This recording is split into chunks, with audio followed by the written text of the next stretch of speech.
നമസ്കാരം. ആദ്യം നോക്കാം പ്രധാന വാർത്ത. രാഹുൽ മാങ്കൂട്ടത്തിലിനെ സസ്പെൻഡ് ചെയ്ത് കോൺഗ്രസ്. പരാതിയോ കേസോ ഇല്ലാത്തതിനാൽ MLA സ്ഥാനം രാജിവെക്കേണ്ടതില്ലെന്ന് KPCC അധ്യക്ഷൻ. മറ്റൊരു പാർട്ടിയും സ്വീകരിക്കാത്ത മാതൃകാപരമായ നടപടിയെന്ന് VD Satheesan. രാഹുലിനെതിരെ party അന്വേഷണമില്ല, പ്രതികരിക്കാതെ Rahul.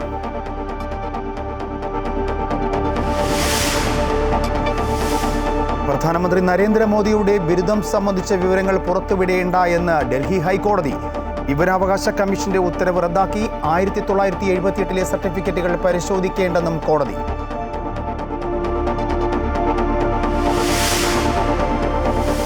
ADGP MR Ajith കുമാറിനെ സംരക്ഷിക്കാൻ സർക്കാരിന്റെ അസാധാരണ നീക്കം.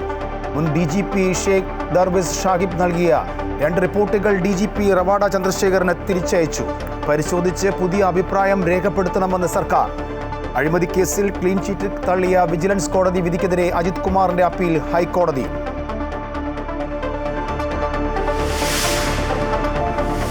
ഗുരുവായൂർ ക്ഷേത്രത്തിൽ യുവതി റീൽസ് ചിത്രീകരണം നടത്തിയതിൽ നടപടി. കുളത്തിൽ പുണ്യാഹം നടത്തും. നാളെ ഉച്ചവരെ ദർശനത്തിന് നിയന്ത്രണം.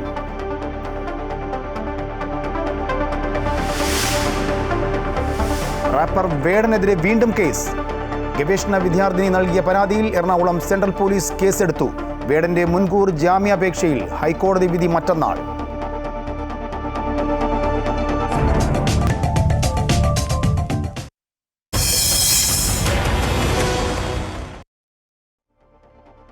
തുടർച്ചയായ ലൈംഗിക ആരോപണത്തിൽ കുടുങ്ങി കോൺഗ്രസിൽ നിന്നും സസ്പെൻഷൻ ഏറ്റുവാങ്ങി രാഹുൽ മാങ്കൂട്ടത്തിൽ.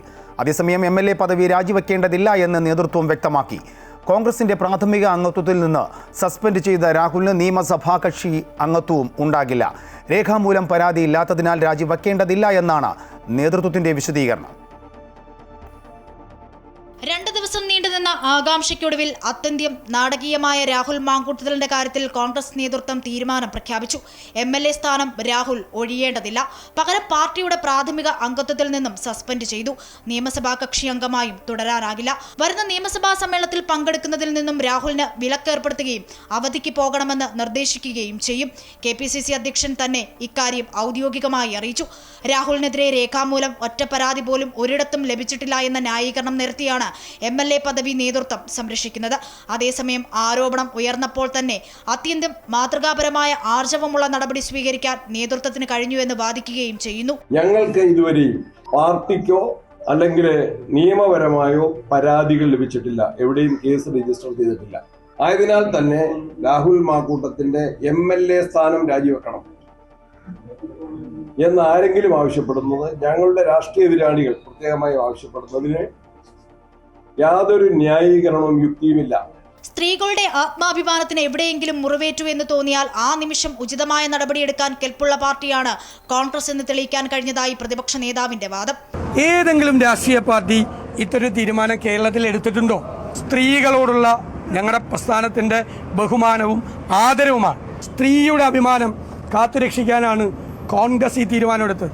അത് കേരളത്തിന്റെ രാഷ്ട്രീയ ചരിത്രത്തിൽ അടയാളപ്പെടുത്തുക തന്നെ ചെയ്യും. പുറത്തുനിന്നുള്ളവരെക്കാൾ ശക്തമായി പാർട്ടിക്കുള്ളിൽ സ്ത്രീകൾ ഉൾപ്പെടെ മുതിർന്ന നേതാക്കൾ ഒറ്റക്കെട്ടായി രാജിക്ക് വേണ്ടി മുറവിളി കൂട്ടിയിട്ടും അപ്രതീക്ഷിതമായാണ് ട്വിസ്റ്റ് ഉണ്ടായത്.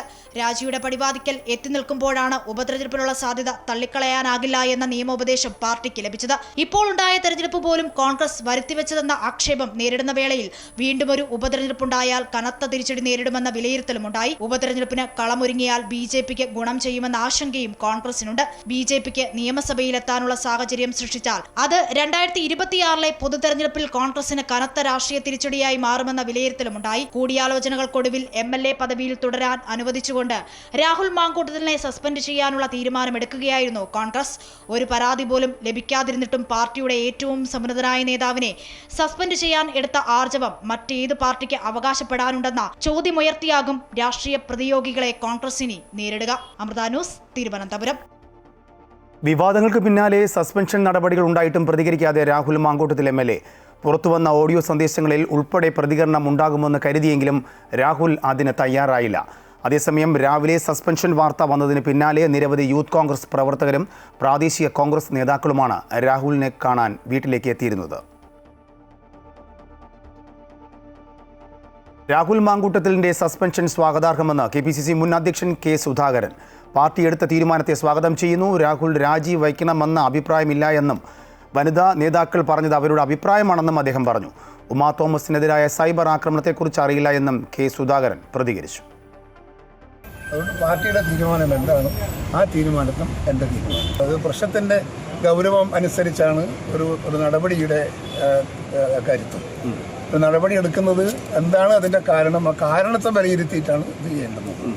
ഇത് കാര്യമായ പ്രശ്നമാണ്. പാർട്ടി ചർച്ച നടത്തിയിട്ടുണ്ട്. അതിനനുസരിച്ചിട്ട് എല്ലാ നേതാക്കന്മാരും പരസ്പരം ചർച്ച നടത്തി അങ്ങോട്ടും ഇങ്ങോട്ടും അന്വേഷിച്ചു. എന്നിട്ടാണ് ഈ തീരുമാനത്തിലേക്ക് എത്തിയത്. ആ തീരുമാനം സ്വാഗതാർഹമാണ് എന്ന് സമൂഹം വിലയിരുത്തിയിട്ടുണ്ട്.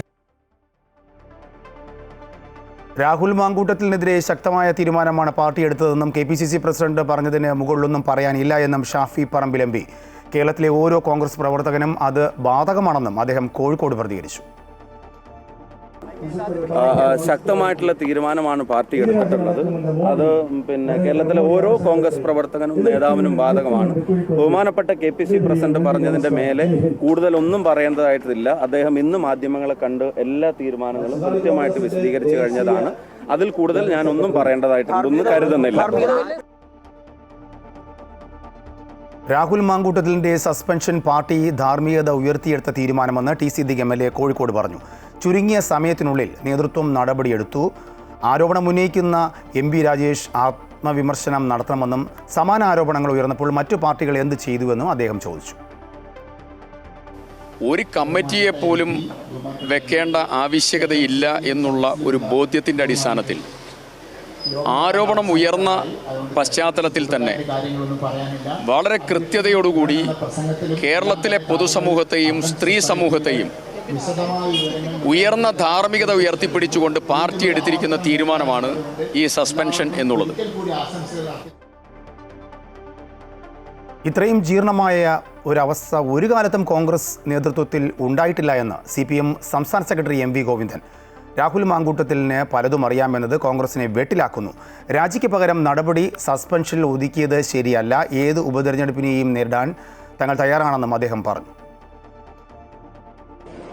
കോൺഗ്രസിൽ അടിഞ്ഞുകൂടിയിട്ടുള്ള ഈ ജീർണത ഇപ്പോൾ അതിശക്തിയായിട്ട് ഞാൻ നേരത്തെ പറഞ്ഞതുപോലെ ഒരു പെരുമഴ പോലെ പൂർണ്ണമായ അർത്ഥത്തിൽ ജനങ്ങൾക്ക് ഒരു സംശയത്തിനും ഇടയില്ലാത്ത രീതിയിൽ പുറത്തു കൊണ്ടുവന്നത് ഇപ്പോഴാണ്. അത് രാഹുൽ മാക്കൂട്ടവുമായി ബന്ധപ്പെട്ടുകൊണ്ട് രാഹുൽ മാക്കൂട്ടത്തിന് ഇതുമായി ബന്ധപ്പെട്ട് ഒരുപാട് കാര്യങ്ങൾ അതിന് പുറമേ അറിയാം.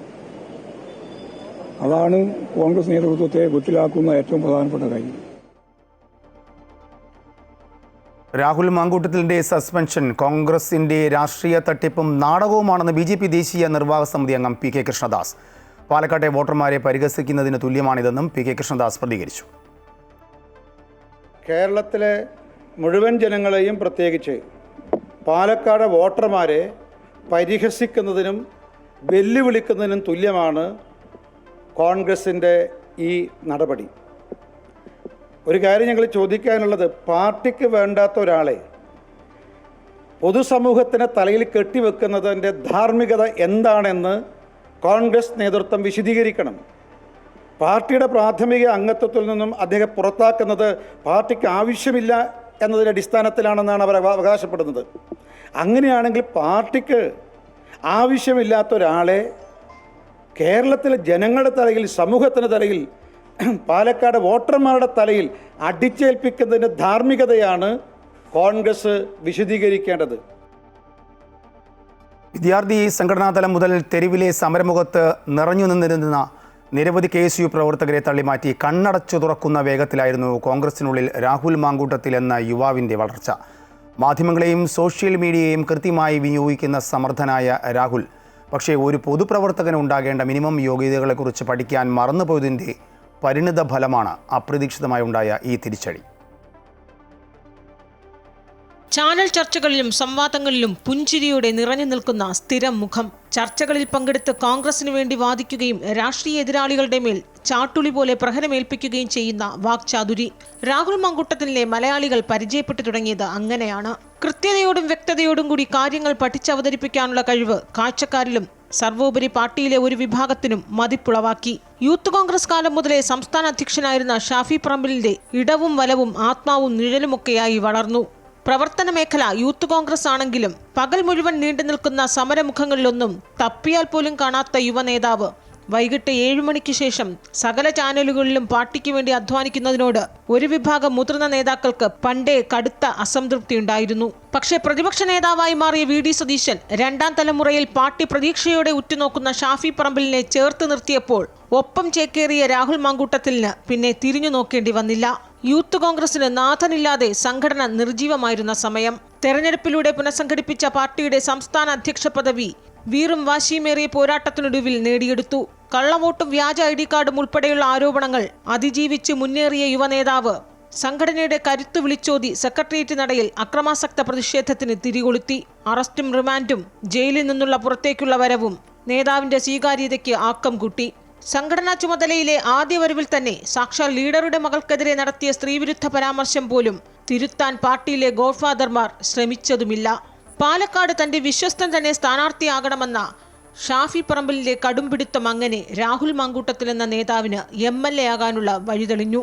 മുതിർന്ന നേതാക്കളുടെ അഭിപ്രായം പോലും തേടാതെ രാഹുൽ എന്ന ഒറ്റപ്പേരിലെത്തിയപ്പോഴേക്കും സതീശൻ, ഷാഫി, രാഹുൽ ത്രയം കോൺഗ്രസിനുള്ളിൽ രൂപപ്പെട്ടു കഴിഞ്ഞിരുന്നു. ശക്തമായ ത്രികോണ മത്സരത്തിനൊടുവിൽ മികച്ച ഭൂരിപക്ഷത്തോടെയുള്ള വിജയം MLA ആയ യുവനേതാവിന് കൂടുതൽ കരുത്തും തലയെടുപ്പും നൽകി. യൂത്ത് കോൺഗ്രസിനുള്ളിൽ ചോദ്യം ചെയ്യപ്പെടാനാകാത്ത നേതാവായ രാഹുലിന്റെ ധാർഷ്ട്യം പലപ്പോഴും മറനീക്കി പുറത്തുവരുന്നതും കണ്ടു. വീണ്ടും ഒരു പെട്ടിപരിശോധന ഉണ്ടായപ്പോൾ പോലീസിനോട് തട്ടിക്കയറിയ നേതാവിന്റെ ശരീരഭാഷ കണ്ട് സോഷ്യൽ മീഡിയയിലെ ആരാധകർ പോലും അമ്പരന്നു. എതിർചേരിയിലെ മുതിർന്ന നേതാക്കളെ പേരെടുത്തു പറഞ്ഞ് സഭയ്ക്കകത്തും പുറത്തും അതിരൂക്ഷമായി കടന്നാക്രമിക്കുന്ന നേതാവ് ഒടുവിൽ സ്വന്തം ചേരിയിലെ മുതിർന്ന നേതാക്കളുടെ പക്വതയെയും നിലപാടിനെയും പരസ്യമായി ചോദ്യം ചെയ്യാൻ തുടങ്ങി. എന്തുണ്ടായാലും തന്നെ തൊടാൻ ആർക്കുമാകില്ല എന്ന തൻ പ്രമാണിത്വം ഒടുവിൽ ഒരു ചീട്ടുകൊട്ടാരം പോലെ തകർന്നടിയുകയാണ്. കുഞ്ഞനിയനെ പോലെയാണ് എന്ന് പലയാവർത്തി പറഞ്ഞിരുന്ന പ്രതിപക്ഷ നേതാവ് തന്നെ ആദ്യം വാളെടുക്കുകയും തണൽമരമായിരുന്ന ഷാഫി പറമ്പിൽ കൊടുങ്കാറ്റിൽ ആടിയുലയുകയും ചെയ്തതോടെ നിലയില്ലാ കയത്തിൽ അകപ്പെട്ട രാഹുൽ മാങ്കൂട്ടത്തിൽ ഒടുവിൽ അടിയറവ് പറയുകയാണ്. Amrita news, Thiruvananthapuram. ADGP MR Ajith കുമാറിന് വീണ്ടും തണലൊരുക്കി സർക്കാർ. മുൻ DGP നൽകിയ 2 അന്വേഷണ റിപ്പോർട്ടുകൾ മടക്കി റവാഡ ചന്ദ്രശേഖരനോട് നിലവിലെ റിപ്പോർട്ട് പരിശോധിച്ച് പുതിയ അഭിപ്രായം രേഖപ്പെടുത്തണമെന്ന് സർക്കാർ ആവശ്യപ്പെട്ടു. മുൻ സംസ്ഥാന പോലീസ് മേധാവി ഷെയ്ഖ് ദർവേഷ് സാഹിബ് നൽകിയ 2 അന്വേഷണ റിപ്പോർട്ടുകളാണ് തിരിച്ചയച്ചത്. അജിത് കുമാറിനെതിരായ പൂരം റിപ്പോർട്ട്, P. വിജയൻ നൽകിയ പരാതിയിന്മേലുള്ള ശുപാർശ എന്നിവയാണ് തിരിച്ചയച്ചത്. അജിത് കുമാറിന്റെ വീഴ്ച ചൂണ്ടിക്കാണിക്കുന്നതാണ് 2 റിപ്പോർട്ടുകളും. തൃശൂർ പൂരം കലക്കലിൽ MR അജിത് കുമാറിന്റെ ഭാഗത്തു നിന്നും ഇടപെടൽ ഉണ്ടായിട്ടില്ല. സ്ഥലത്തുണ്ടായിട്ടും മന്ത്രി വിളിച്ചിട്ടും ഫോൺ എടുക്കുകയോ സംഭവ സ്ഥലത്തെത്തുകയോ ചെയ്തില്ല. കുറ്റകരമായ അനാസ്ഥയാണ് അജിത് കുമാറിന്റെ ഭാഗത്തു നിന്നും ഉണ്ടായത് എന്നതടക്കമുള്ള കാര്യങ്ങളാണ് റിപ്പോർട്ടിലുള്ളത്. അജിത് കുമാറിനെതിരെ നടപടി വേണമെന്നും റിപ്പോർട്ടിലുണ്ടായിരുന്നു. രണ്ടാമത്തെ റിപ്പോർട്ട് P. വിജയനെതിരെ MR അജിത് കുമാർ നൽകിയ തെറ്റായ മൊഴിയെക്കുറിച്ചുള്ളതാണ്. P. വിജയന് കരിപ്പൂർ സ്വർണ്ണക്കടത്ത് സംഘവുമായി ബന്ധമുണ്ടെന്ന് അന്ന് മലപ്പുറം SP ആയിരുന്ന സുജിത് ദാസ് തന്നോട് പറഞ്ഞിട്ടുണ്ടെന്ന് MR അജിത് കുമാർ മൊഴി നൽകിയിരുന്നു. DGPക്ക് ഇതിനെതിരെ P. വിജയൻ പരാതിയും നൽകിയിരുന്നു. 2 സംഭവത്തിലും അജിത് കുമാറിന്റെ ഭാഗത്തുനിന്നും ഗുരുതരമായ വീഴ്ചയാണ് ഉണ്ടായതെന്നും സർക്കാരിന് വേണ്ട നടപടി സ്വീകരിക്കാമെന്നുമായിരുന്നു റിപ്പോർട്ടിലുണ്ടായിരുന്നത്. നിലവിലെ DGP ആയ റവാഡ ചന്ദ്രശേഖരന് ഈ റിപ്പോർട്ട് തിരിച്ചു നൽകിയിരിക്കുകയാണ്. DGP റിപ്പോർട്ട് പഠിച്ച് ദർവേഷ് സാഹിബിന്റെ റിപ്പോർട്ട് അംഗീകരിക്കുകയോ അല്ലെങ്കിൽ റിപ്പോർട്ട് തെറ്റാണെന്ന് ചൂണ്ടിക്കാട്ടി അജിത് കുമാറിന് ക്ലീൻ ചിറ്റ് നൽകുകയോ വേണമെന്നാണ് സർക്കാർ DGPയോട് ആവശ്യപ്പെട്ടിരിക്കുന്നത്. അമൃത ന്യൂസ്, തിരുവനന്തപുരം. വിജിലൻസ് കോടതി ഉത്തരവിനെതിരെ ADGP MR അജിത് കുമാർ ഹൈക്കോടതിയിൽ പുനഃപരിശോധനാ ഹർജി നൽകി. ഒരു MLAയുടെ പരാമർശങ്ങൾ മാത്രമാണ് കേസിന്റെ കാരണമെന്ന് ഹർജിയിൽ പറയുന്നു. അഴിമതി നിരോധന നിയമപ്രകാരമുള്ള കുറ്റകൃത്യമൊന്നും ചെയ്തിട്ടില്ല എന്നും അജിത് കുമാർ വാദിക്കുന്നു. വിജിലൻസ് റിപ്പോർട്ട് കോടതി ശരിയായി വിലയിരുത്തിയിട്ടില്ല എന്നും ഹർജിയിൽ പറയുന്നു. ദക്ഷിണേന്ത്യൻ സംസ്ഥാനങ്ങളിലേക്ക് വ്യാപകമായി എത്തിച്ചിരുന്ന രാസലഹരിയുടെ ഉറവിടം കണ്ടെത്തി Kerala police. Kozhikode town police Delhi Haryana പോലീസിനൊപ്പം നടത്തിയ അന്വേഷണത്തിലാണ് ഹരിയാനയിലെ ഗുരുഗ്രാമിൽ നിന്ന് രാസലഹരി ഉൽപ്പാദിപ്പിക്കുന്ന കേന്ദ്രം കണ്ടെത്തിയത്. കഴിഞ്ഞ ഫെബ്രുവരിയിൽ കോഴിക്കോട് ടൗൺ പോലീസ് 778 ഗ്രാം MDMAയുമായി ഒരാളെ പിടികൂടിയിരുന്നു. ഇതേ തുടർന്ന് നടത്തിയ അന്വേഷണത്തിൽ ഡൽഹിയിൽ നിന്ന് ട്രെയിൻ മാർഗമാണ് MDMA എത്തിച്ചതെന്ന് കണ്ടെത്തിയിരുന്നു. ഇതിന് പിന്നിൽ 3 നൈജീരിയൻ സ്വദേശികൾ ഉണ്ടെന്നും വ്യക്തമായിരുന്നു. അന്ന് പിടിയിലായ പ്രതിയുടെ ബാങ്ക് അക്കൗണ്ട് വിവരങ്ങൾ പരിശോധിച്ചപ്പോൾ ഇയാൾ ലഹരി വസ്തുക്കൾ വാങ്ങിയത് നൈജീരിയൻ സ്വദേശിയിൽ നിന്നാണെന്നും കണ്ടെത്തി. ഇതേ തുടർന്ന് നടത്തിയ അന്വേഷണമാണ് കേരള പോലീസിനെ രാസലഹരി കേന്ദ്രത്തിലേക്ക് എത്തിച്ചത്. കേരള പോലീസ് അറിയിച്ചതനുസരിച്ച് ഹരിയാന പോലീസ് ലൊക്കേഷൻ പരിശോധിച്ച് നൈജീരിയൻ സ്വദേശികൾ താമസിക്കുന്ന സ്ഥലം റെയ്ഡ് ചെയ്തിരുന്നു. ഇവിടെ നിന്നും ലഹരി വസ്തുക്കളും മറ്റ് സാമഗ്രികളും കണ്ടെത്തി. 6 നൈജീരിയൻ സ്വദേശികൾ ഉൾപ്പെടെ 8 പേരെ അറസ്റ്റ് ചെയ്തു. തുടർന്നാണ് കോഴിക്കോട് ടൗൺ പോലീസ് ഹരിയാനയിലെത്തി 3 പേരെ കസ്റ്റഡിയിലെടുത്തത്. 1 കോടിയിലധികം വില വരുന്ന മയക്കുമരുന്നുകളാണ് ഇവരിൽ നിന്നും പിടിച്ചെടുത്തത്. ഡാർക്ക് വെബ് വഴിയാണ് ഇവർ ലഹരി വിൽപ്പന നടത്തിയിരുന്നത്. ഇവരെ കസ്റ്റഡിയിൽ വാങ്ങി കൂടുതൽ ചോദ്യം ചെയ്യും. അമൃത ന്യൂസ്, കോഴിക്കോട്. ഓണക്കാലത്തെ വിൽപ്പന ലക്ഷ്യമിട്ട് എത്തിച്ച MDMAയും കഞ്ചാവുമായി കോട്ടയം ചങ്ങനാശ്ശേരിയിലെ യുവാവ് പോലീസിന്റെ പിടിയിൽ. മാമൂട് സ്വദേശി ആകാശ് മേനോനാണ് അറസ്റ്റിലായത്. 10 ഗ്രാം MDMAയും 1 കിലോ കഞ്ചാവും ഇയാളിൽ നിന്നും പിടികൂടി. ബംഗളൂരിൽ വിദ്യാർത്ഥിയാണ് ആകാശ്.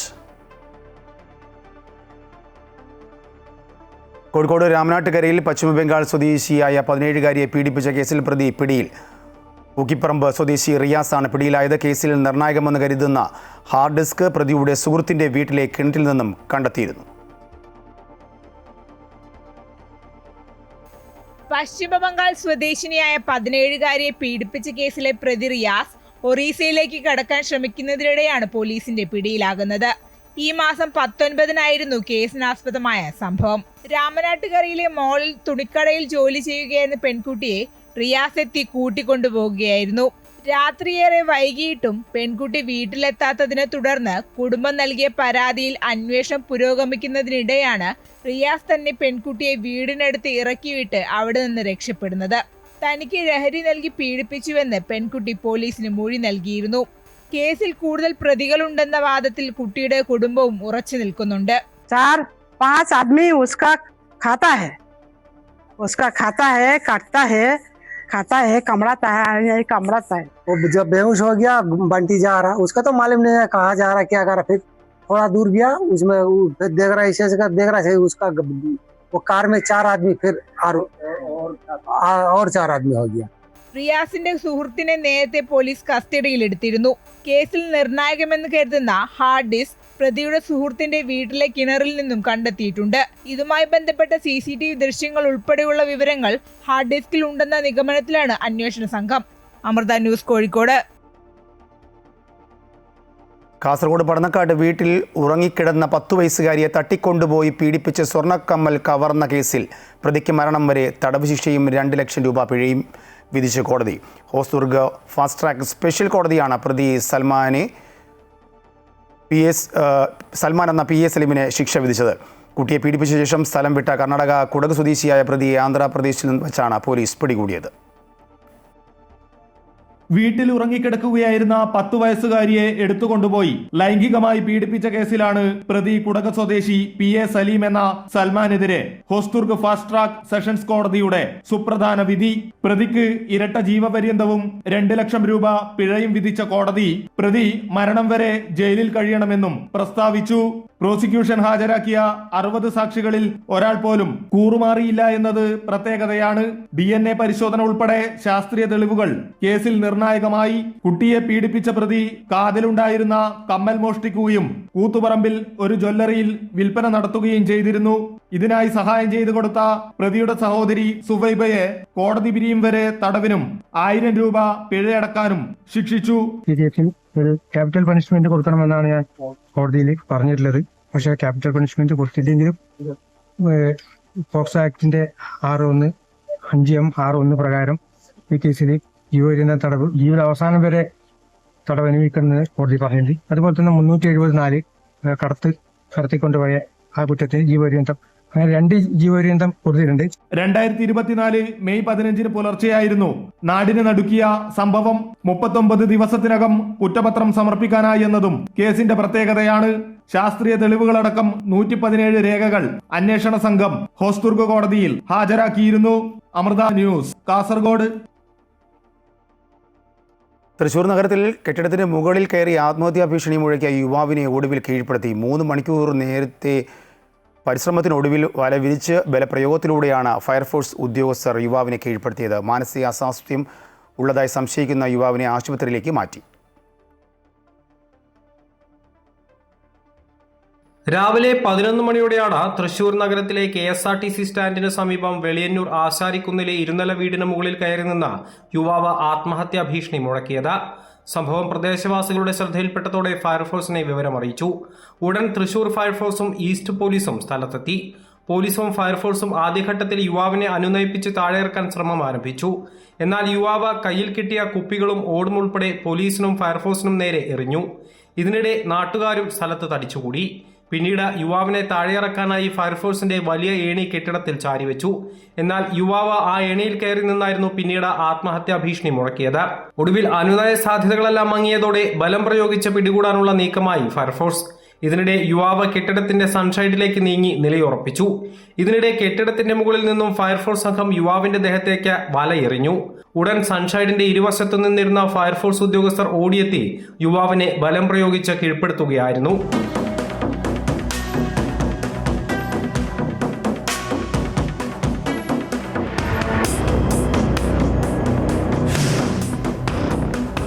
ഏകദേശം 11:30 മണിയോട് കൂടിയാണ് നമുക്ക് ഈ ഒരു വിവരം ലഭിക്കുന്നത്. അതായത് ഇതൊരു അക്രമാസക്തമായിട്ട് ഒരാൾ ആത്മഹത്യാ ഭീഷണി മയക്കുന്നുണ്ട്. എത്രയും പെട്ടെന്ന് നമ്മൾ അവിടെ എത്തുകയും ചെയ്തു.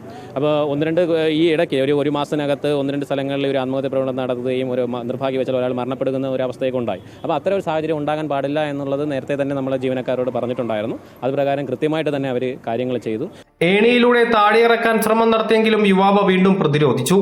ഒടുവിൽ യുവാവിന്റെ കൈയും കാലും കെട്ടി സൺഷൈഡിലൂടെ എടുത്തുകൊണ്ടുപോയി മറുവശത്തുകൂടി താഴെ ഇറക്കുകയായിരുന്നു. പട്ടാമ്പി സ്വദേശിയായ യുവാവ് 3 ദിവസം മുൻപാണ് വീട് വിട്ടിറങ്ങിയത്. മാനസികാസ്വാസ്ഥ്യമുണ്ടെന്ന് സംശയിക്കുന്ന ഇയാളെ ആശുപത്രിയിലേക്ക് മാറ്റി. 3 മണിക്കൂർ നേരം നഗരത്തെ മുൾമുനയിൽ നിർത്തിയ യുവാവിനെയാണ് പോലീസിന്റെയും ഫയർഫോഴ്സിന്റെയും സമയോചിതമായ ഇടപെടലിലൂടെ രക്ഷിക്കാൻ സാധിച്ചത്. അമൃത ന്യൂസ്, തൃശൂർ. സുപ്രീം കോടതിയിലേക്ക് 2 പുതിയ ജഡ്ജിമാർ കൂടി. ബോംബെ ഹൈക്കോടതി ചീഫ് ജസ്റ്റിസ് അലോക് ആരാധെ, പട്ന ഹൈക്കോടതി ചീഫ് ജസ്റ്റിസ് വിപുൽ മനുഭായ് പഞ്ചോലി എന്നിവരാണ് ശുപാർശ ചെയ്തത്. ഇന്ന് ചേർന്ന സുപ്രീം കോടതി കൊളീജിയമാണ് തീരുമാനമെടുത്തത്.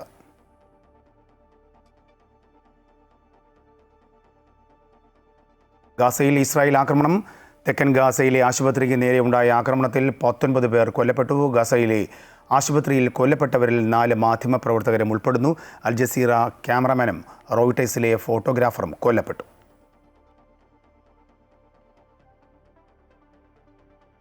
അമീബിക് മസ്തിഷ്ക ജ്വരം തടയാൻ സംസ്ഥാനത്തെ ജലസ്രോതസ്സുകൾ വൃത്തിയായി സൂക്ഷിക്കണമെന്ന് മന്ത്രി വീണ ജോർജ്.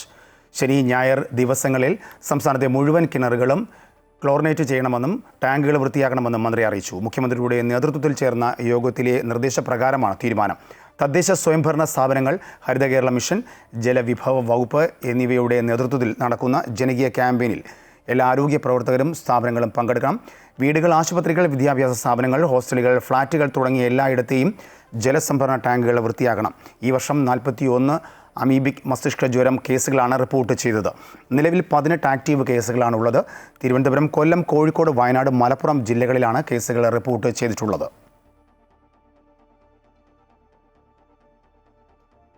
ഇടുക്കി പീരുമേട്ടിലെ ഹെലിബെറിയ തേയിലത്തോട്ടം അടച്ചതോടെ തൊഴിലാളികൾ ദുരിതത്തിൽ. 3 മാസത്തിലധികമായി ശമ്പളം പോലും നൽകാതെയാണ് ഉടമകൾ തോട്ടം അടച്ചിട്ടത്. 500-ലധികം സ്ഥിരം തൊഴിലാളികൾ, 200-ഓളം അതിഥി തൊഴിലാളികൾ. പീരുമേട് ഹെലിബെറിയ തേയിലത്തോട്ടത്തിലെ പണിയായിരുന്നു ഇവരുടെ ആശ്രയം. 2 ആഴ്ച മുമ്പ് ഒരു മുന്നറിയിപ്പുമില്ലാതെ ഉടമകൾ തോട്ടമടച്ചു. ഇതോടെ തൊഴിലാളി കുടുംബങ്ങൾ പ്രതിസന്ധിയിലായി. എല്ലാവരും പട്ടിണിയുടെ ഒരു അവസ്ഥയിലാണ് ഇരിക്കുന്നത്. ചികിത്സയ്ക്ക് പോലും നിവൃത്തിയില്ല. അങ്ങനത്തെ ഒരു അവസ്ഥയിലാണ് ഇരിക്കുന്നത്. അത് വീട് ലയൻസുകളോ അതിനേക്കാൾ ജീവിതത്തിലാണ് കഴിയുന്നത്. മഴ പെയ്താൽ മൊത്തം വെള്ളവും വീടിൻ്റെ അകത്താണ്. അതിലാണ് കക്കൂസോ പണിയോ ഒന്നുമില്ല. എല്ലാം ആ അവസ്ഥയിലാണ് കഴിയുന്നത്. തൊഴിലാളികൾക്ക് ശമ്പളം ലഭിച്ചിട്ട് 3 മാസമായി. PF തുക കൃത്യമായി പിടിച്ചെങ്കിലും 58 മാസമായി ഉടമകൾ ഇതടയ്ക്കുന്നില്ല. കുട്ടികളുടെ വിദ്യാഭ്യാസം, വിവാഹം എന്നിവയ്ക്കായി PF-ൽ നിന്ന് പണമെടുക്കാമെന്ന് കരുതിയിരുന്നവർ നിരാശരായി. തോട്ടം തുറക്കണമെന്നാവശ്യപ്പെട്ട് തൊഴിലാളി സംഘടനകൾ സമരത്തിലാണ്. ഇപ്പോൾ പീരുമേട്ടിൽ 7 തോട്ടങ്ങളാണ് അടഞ്ഞുകിടക്കുന്നത്. മറ്റു പല തോട്ടങ്ങളും പ്രതിസന്ധിയിലാണെന്ന് സൂചനയുണ്ട്. MC Boban, Amrita news, Idukki. തലസ്ഥാനത്തെ തെരുവുനായ ശല്യത്തിന് ഇതുവരെ പരിഹാരമായില്ല. തിരുവനന്തപുരത്ത് ഏറ്റവും കൂടുതൽ വിനോദസഞ്ചാരികൾ എത്തുന്ന ശംഖുമുഖം ബീച്ചും മറ്റ് പ്രധാന റോഡുകളും തെരുവുനായ്ക്കൾ കയ്യേറിയിരിക്കുകയാണ്. ഒപ്പം തെരുവ് നായ്ക്കൾക്ക് പൊതുസ്ഥലത്ത് ഭക്ഷണം നൽകരുത് എന്ന കോടതി നിർദ്ദേശവും കാറ്റിൽ പറത്തുകയാണ് ചിലർ. തലസ്ഥാനത്ത് തെരുവുനായ ശല്യം അതിരൂക്ഷമാണ്. കാൽനടയാത്രക്കാരെയും വാഹനങ്ങളിലുള്ളവരെയും ഒരാളെയും വെറുതെ വിടാതെ ഓടിച്ചിട്ട് കടിക്കുകയാണ് തെരുവുനായകൾ. തിരുവനന്തപുരത്ത് ഏറ്റവും കൂടുതൽ വിനോദസഞ്ചാരികൾ എത്തുന്ന ശംഖുമുഖം ബീച്ചിന്റെ അവസ്ഥയും മറിച്ചല്ല. ബീച്ച് മുഴുവൻ തെരുവുനായകൾ കൈയടക്കിയിരിക്കുകയാണ്. എത്തുന്ന വിനോദസഞ്ചാരികൾക്കും ഒപ്പം കച്ചവടക്കാർക്കും വലിയ ബുദ്ധിമുട്ടാണ് ഇതുണ്ടാക്കുന്നത്. കല്ലെടുത്തിറങ്ങാനും പട്ടിയുണ്ട്.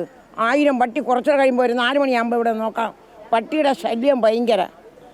ഇരിക്കാൻ പോലും പറ്റൂല. ഇവിടെ ഇരിക്കാൻ പോലും ആളുകൾക്ക് നടക്കാൻ പോലും പറ്റത്തില്ല. ഇവിടെ ഇത്രയും വലിയ പട്ടിക്കൂട്ടങ്ങൾ കാണുമ്പോൾ ഈ സഞ്ചാരികളെ തന്നെ പേടിച്ചിട്ട് അങ്ങോട്ടൊക്കെയാണ് പോകുന്നത്. അത്രയും വലിയ രൂക്ഷമാണ് പട്ടിശല്യം എങ്ങനെയെങ്കിലും ഇവിടെ നിന്ന് ഇല്ലായ്മ ചെയ്യണം. തെരുവുനായ ആക്രമണത്തിന്റെ വാർത്തകളും ദൃശ്യങ്ങളും കണ്ട ഭയത്തിലാണ് പലരും പുറത്തിറങ്ങുന്നത് തന്നെ. തെരുവുനായയുടെ പരാക്രമം മൂലം കോളേജുകൾ വരെ അടച്ചിടേണ്ട സ്ഥിതിയും ഉണ്ടായിട്ടുണ്ട്. പതുങ്ങിയിരുന്ന് പെട്ടെന്ന് വണ്ടിക്ക് കുറുകെ ചാടുന്നതും വാഹനങ്ങൾക്ക് പിറകിൽ ഓടുന്നതും അപകട സാധ്യതയും വർദ്ധിപ്പിക്കുന്നുണ്ട്. ആൾക്കാർ ബൈക്കിലൊക്കെ പോകുമ്പോൾ ഭയങ്കര പ്രശ്നമാണ്. അല്ല, ഇവനെ കടിച്ച പട്ടി ആ റോഡിൽ ഒരുപാട് പേര് ഇങ്ങനെ വന്നിട്ടുണ്ട്. പിന്നെ എനിക്കറിയാനുള്ള ഒരു ചേട്ടനും വണ്ടി ഇടിച്ച് വീണ്ടും ഭയങ്കര പ്രശ്നമായിട്ടുണ്ട്. ഇതിനൊക്കെ ഓടണമെങ്കിലും ഈ റോഡിൽ കൂടെ കടന്ന് ഓടുന്ന ഭയങ്കര ബുദ്ധിമുട്ടാണ്. ചിലവർ പറഞ്ഞു പട്ടി ഓതിരിക്കല്ലെന്ന്, പക്ഷെ ഓത്രം കൂടിയാണ്. തെരുവു നായ്ക്കൾക്ക് പൊതുസ്ഥലങ്ങളിൽ ഭക്ഷണം നൽകരുതെന്ന് സുപ്രീം കോടതിയുടെ നിർദ്ദേശമുണ്ടായിട്ടും പലരും ഇപ്പോഴും അത് പാലിക്കുന്നില്ല. റോഡുകളിൽ നായ്ക്കൾക്ക് ഭക്ഷണം നൽകുന്നതിനായി സ്ഥിരമായി എത്തുന്നവരെയും കാണാം. ഞാൻ 15 വർഷം കൊണ്ട് 120 എണ്ണത്തിന് ഭക്ഷണം കൊടുത്തുകൊണ്ടിരിക്കുക. ഇന്ന് വരെ ഒരെണ്ണം അതിൻ്റെ കഴിച്ചുകൊണ്ടിരിക്കുന്നത് പിടിച്ച് വാങ്ങിച്ചാൽ പോലും ഒരെണ്ണം പോലും അത് എന്നെ ശല്യം ചെയ്തിട്ടില്ല. ഈ പ്രദേശത്തും ആരും ശല്യം ചെയ്തിട്ടില്ല. കൊച്ചുകുട്ടികളെ ആക്രമിക്കുന്നതെന്ന് വെച്ചാൽ ഇത് അതിന് ബുദ്ധിയുണ്ട്, അതിനറിയാം. വലിയവരെ കണ്ടിച്ചാൽ ഓടിക്കുമ്പോൾ കല്ലെടുത്ത് എറിയുന്നു. കൊച്ചുകുട്ടികളെ സീനിയർ സിറ്റിസനെയും കാണുമ്പോൾ അത് ഒരു കഷ്ണം മാംസം എത്രയെന്ന് പറഞ്ഞ് കിടക്കും. ഇപ്പോഴും തെരുവുനായ ഭീതിയിൽ തന്നെയാണ് ജനങ്ങൾ. ഇതിന് എന്താണ് പരിഹാരമാർഗമെന്ന ചോദ്യത്തിന് അധികൃതർക്കും കൃത്യമായ ഉത്തരമില്ല. പൊതുസ്ഥലങ്ങളിൽ തെരുവുനായകൾക്ക് ഭക്ഷണം നൽകരുത് എന്ന കോടതി നിർദ്ദേശവും പാലിക്കപ്പെടുന്നില്ല. ഏതായാലും പേടി കൂടാതെ ഈ തെരുവുകളിൽ നടക്കാൻ ഏതൊരു പൗരനും അവകാശമുണ്ട്. ക്യാമറാമാൻ ചന്ദ്രജോസിനൊപ്പം ആതിര രാധാകൃഷ്ണൻ, അമൃത ന്യൂസ്, തിരുവനന്തപുരം. പത്തനംതിട്ട റാന്നിയിൽ ഗ്യാസ് ക്രിമിറ്റോറിയത്തിൽ തീ പടർന്ന് അപകടം. സംസ്കാര ചടങ്ങിൽ കർപ്പൂരം കത്തിച്ചപ്പോഴാണ് തീ ആളിപ്പടർന്നത്. പുതുമൺ സ്വദേശി ജിജു പുത്തൻപുരയ്ക്കലിന് ആണ് പൊള്ളലേറ്റത്. ജിജുയുടെ അടുത്ത ബന്ധുവിൻ്റേതായിരുന്നു സംസ്കാരം. ഇയാളെ ആശുപത്രിയിൽ പ്രവേശിപ്പിച്ചു. താരസംഘടനയായ അമ്മയിലേക്ക് തിരികെ പോകുന്നത് ആലോചിച്ചിട്ടില്ല എന്ന നടി ഭാവന. നിലവിൽ താരസംഘടന അമ്മയിൽ അംഗമല്ല. വിട്ടുനിൽക്കുന്നവരും തിരിച്ചു വരണമെന്ന അമ്മ പ്രസിഡന്റ് ശ്വേതാ മേനോന്റെ പ്രസ്താവനയോട് പ്രതികരിക്കുകയായിരുന്നു ഭാവന. അതിനെപ്പറ്റി ഞാൻ എന്താ പറയാനാ, ഞാൻ അതിലൊരു മെമ്പറല്ല, സോ അതിലൊന്നും പറയാനില്ല.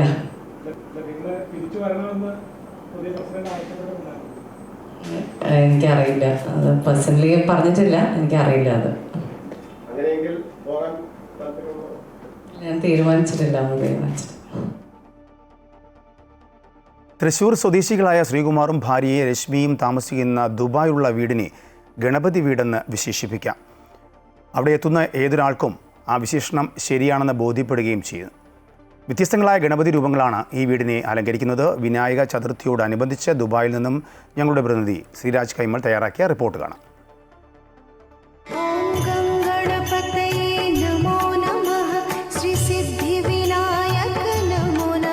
വീട്ടിലുണ്ടായിരുന്ന ചെറു ഗണപതി രൂപങ്ങൾ അവിചാരിതമായി നഷ്ടപ്പെട്ടു പോയതിൽ നിന്നുമാണ് ശ്രീകുമാറിന്റെയും രശ്മിയുടെയും ഗണപതി രൂപശേഖരത്തിന്റെ കഥ തുടങ്ങുന്നത്. ഇന്നിപ്പോൾ 100-നടുത്ത് ഗണപതി രൂപങ്ങളാണ് ഇവിടെയുള്ളത്. ഏറ്റവും വലിയ പ്രത്യേകത ഇവയെല്ലാം തികച്ചും വ്യത്യസ്തമായ ഗണപതി രൂപങ്ങളാണ് എന്നതാണ്. അപൂർവമെന്ന് തന്നെ വിശേഷിപ്പിക്കാവുന്ന ഗണപതി രൂപങ്ങളും ഇക്കൂട്ടത്തിലുണ്ട്. തുമ്പിക്കൈക്ക് മുകളിൽ കണ്ണടയൊക്കെ വെച്ച് കണക്കുകൾ പരിശോധിക്കുന്ന ഗണപതി, റോക്കിംഗ് ചെയറിലിരുന്ന് ആടുന്ന ഗണപതി, വാമന രൂപത്തിൽ കയ്യിൽ ഓലക്കുടയുമായി നിൽക്കുന്ന ഗണപതി, ഉണ്ണിക്കണ്ണന്റേതുപോലെ മുട്ടിലിടയുന്ന കയ്യിൽ വെണ്ണയുള്ള ഗണപതി എന്നിങ്ങനെ ഭംഗി കൊണ്ടും നിർമ്മാണ രീതി കൊണ്ടും നമ്മളെ വിസ്മയിപ്പിക്കുന്ന നിരവധി ഗണപതി രൂപങ്ങൾ. ഇന്ത്യയിലെ വിവിധ സംസ്ഥാനങ്ങളിൽ നിന്നും വിവിധ രാജ്യങ്ങളിൽ നിന്നും എന്നുവേണ്ട എയർപോർട്ടുകളിലെ ഡ്യൂട്ടി ഫ്രീ സ്റ്റോറുകളിൽ നിന്നും വരെ ഗണപതി രൂപങ്ങളെ വാങ്ങാറുണ്ട് രശ്മിയും ശ്രീകുമാറും. വ്യത്യസ്തങ്ങളായ വാദ്യോപകരണങ്ങൾ വായിക്കുന്ന ഗണപതി രൂപങ്ങളാണ് ഈ ശേഖരത്തിലെ മറ്റൊരു ആകർഷണം. തബലയും മൃദംഗവും കൈമണിയുമൊക്കെയായി ആ ചെറുഗണപതികൾ ഇങ്ങനെ നിരന്നിരിക്കുന്നത് കാണേണ്ട കാഴ്ച തന്നെ. ഈ ഫ്ളാറ്റിലെ ഒരു ഭിത്തിയിൽ മുഴുവൻ ഗണപതി രൂപങ്ങളാണ്. എവിടെ തിരിഞ്ഞു നോക്കിയാലും ഗണപതി തന്നെ. ഇതിൻ്റെ ഒരു മെയിൻ സംഭവം എന്ന് വെച്ചാൽ ഗണപതികളെ പറ്റി ശ്രദ്ധിച്ചിട്ടുണ്ട്. നമ്മൾക്ക് നമ്മളെ ഒരു മൂഡ് ഓഫ് വരുന്ന സമയം, അല്ലെങ്കിൽ നമുക്കൊരു ടെൻഷൻ വരുന്ന സമയം, നമ്മൾ ഒറ്റയ്ക്കിരുന്ന് ഈ ഗണപതികളെ ഇങ്ങനെ ശ്രദ്ധിച്ചു കഴിഞ്ഞാൽ അവരുടെ രൂപങ്ങളും ഭാവങ്ങളും അത് നമ്മൾക്ക് മനസ്സിന് വളരെയധികം റിലീഫ് തരും. ശ്രീകുമാറിന്റെയും രശ്മിയുടെയും ഈ ശേഖരത്തെക്കുറിച്ചറിഞ്ഞ് സുഹൃത്തുക്കളും അവരുടെ യാത്രകളിൽ നിന്നും കണ്ടെത്തുന്ന ഗണപതി രൂപങ്ങളെ സമ്മാനമായി നൽകാറുണ്ട്. വിലപിടിപ്പുള്ള കല്ലുകൾ കൊണ്ട് അലങ്കരിച്ച എടുത്താൽ പൊങ്ങാത്ത ഭാരമുള്ള ഗണപതി വിഗ്രഹങ്ങളുമുണ്ട് ഈ ശേഖരത്തിൽ.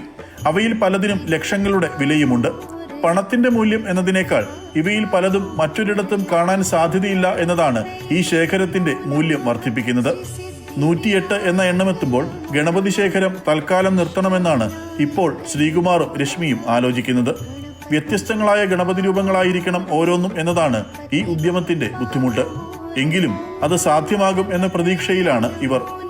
വിഘ്നേശ്വരന്റെ വീടെന്ന് തന്നെ ദുബായിൽ താമസിക്കുന്ന തൃശൂർ സ്വദേശിയായ ശ്രീകുമാറിന്റെയും രശ്മിയുടെയും ഈ വീടിനെ വിശേഷിപ്പിക്കാം. പുതിയൊരു ഗണപതി വിഗ്രഹം തേടിയുള്ള യാത്രയുടെ ഒരുക്കത്തിലാണ് അവർ. ദുബായിൽ നിന്നും ജെറിൻ ജേക്കബിനൊപ്പം ശ്രീരാജ് കൈമൾ, അമൃത ന്യൂസ്.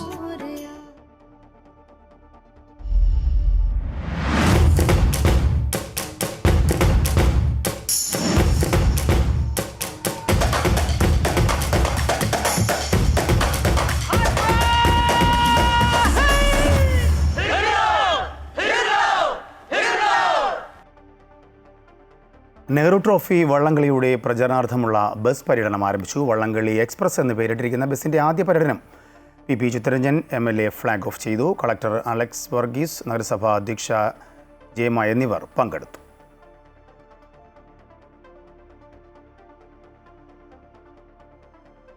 നെഹ്റു ട്രോഫി ജലമേളയ്ക്ക് കാരണക്കാരനായ ഒരു വള്ളമുണ്ട് ആലപ്പുഴയിൽ. നൂറ്റാണ്ടുകൾ പഴക്കമുള്ള നടുഭാഗം ചുണ്ടൻ. ഇന്ത്യയുടെ പ്രഥമ പ്രധാനമന്ത്രി ആവേശത്തിൽ ഈ ചുണ്ടനിലേക്ക് ചാടിക്കയറിയതോടെയാണ് നെഹ്റു ട്രോഫി ജലമേള പിറക്കുന്നത്. നെഹ്റു ട്രോഫി വള്ളംകളി ആവേശത്തിൻ്റെ കൊടുമുടിയാണെങ്കിൽ അതിനെ താങ്ങി നിർത്തുന്ന ഒത്ത നടുവിലുള്ള നെടുംതൂണാണ് നടുഭാഗം. നെഹ്റു ട്രോഫിക്ക് കാരണബോധനായ ഒരേയൊരു ചുണ്ടൻ. നെഹ്റു ട്രോഫിയോളം ചരിത്രം പേറുന്ന അവൻ്റെ കഥയാണിത്. 1927 തിരുവിതാംകൂർ ദിവാനായിരുന്ന ME വാട്സ് ജലോത്സവത്തിനെത്തുന്നു. ഒപ്പം ഒരു ട്രോഫിയും. ചമ്പക്കുളം വള്ളത്തിൽ കളിച്ചുകൊണ്ടിരുന്ന നടുഭാഗംകാർ സ്വന്തം കരയുടെ പേരിൽ വള്ളം വേണമെന്ന ആഗ്രഹം ദിവാനെ അറിയിക്കുന്നു. അങ്ങനെ ദിവാന്റെ സഹായത്തോടെ നടുഭാഗംകാർ വെമ്പാലയിൽ നിന്ന് പള്ളിയോടം വാങ്ങുന്നു. മാറ്റങ്ങൾ വരുത്തി നടുഭാഗം എന്ന പേരിൽ നീറ്റിലിറക്കി. പിന്നീട് 1940 സ്വന്തമായി പുതിയൊരു ചുണ്ടൻ പണിതു. എന്നാൽ 1952 നെഹ്റു ആലപ്പുഴ കാണാനെത്തിയതാണ് നടുഭാഗത്തെ ചരിത്രത്തിൻ്റെ ഭാഗമാക്കിയത്. പ്രധാനമന്ത്രി ജവഹർലാൽ നെഹ്റുവിനെ അതിർത്തിയിൽ നിന്ന് സ്വീകരിച്ചത് വള്ളംകളി മത്സരം നടത്തിയായിരുന്നു. അന്ന് വിജയിച്ചതാകട്ടെ നടുഭാഗം ചുണ്ടനും. വിജയാവേശത്തിൽ തുഴയിറങ്ങിയെത്തിയ നടുഭാഗം ചുണ്ടനിലേക്ക് അതിരുകടന്ന ആവേശത്തോടെ കുരുന്നുകളുടെ ചാച്ചാജി കുരുന്നു മനസ്സുമായി ചാടിക്കയറി.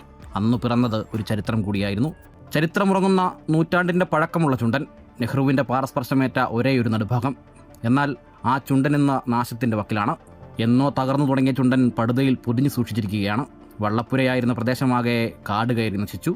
മുൻപ് മ്യൂസിയത്തിൽ സ്മാരകമാക്കാൻ പുരാവസ്തു വകുപ്പ് പരിശോധന നടത്തിയെങ്കിലും തുടർ നടപടി ഉണ്ടായില്ല. ഇന്ന് കാലപ്പഴക്കം ചെന്നു ഒന്നും ചെയ്യാൻ പറ്റാത്ത അവസ്ഥയിൽ ജീർണാവസ്ഥയിലിരിക്കുകയാണ്. പഴയ നെഹ്റു കയറിയ ആ ചരിത്ര സ്മാരകം എവിടെയെങ്കിലും ഒന്ന് കേരള ജനതയ്ക്ക് കാണത്തക്ക രീതിയിൽ ഇതിനെ സ്ഥാപിച്ചാൽ കൊള്ളാൻ ഞങ്ങൾക്ക് ആഗ്രഹമുണ്ട്. ഇക്കാലമത്രയും കരക്കാർ വെള്ളത്തെ നെഞ്ചോട് ചേർത്ത് നിർത്തിയാണ് സംരക്ഷണം ഒരുക്കിയത്. ഇനി ചരിത്ര സ്മാരകത്തെ സംരക്ഷിച്ചു നിർത്തേണ്ടത് പുരാവസ്തു വകുപ്പാണ്.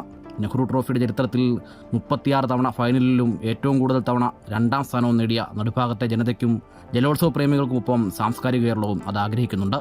നെഹ്റു പവലൈനിൽ നെഹ്റുവിനൊപ്പം അദ്ദേഹത്തിൻ്റെ പ്രിയപ്പെട്ട ചുണ്ടനെയും കാണാൻ ആലപ്പുഴയിൽ നിന്ന് ആദർശിനൊപ്പം അജയ്നാഥ്, അമൃത ന്യൂസ്.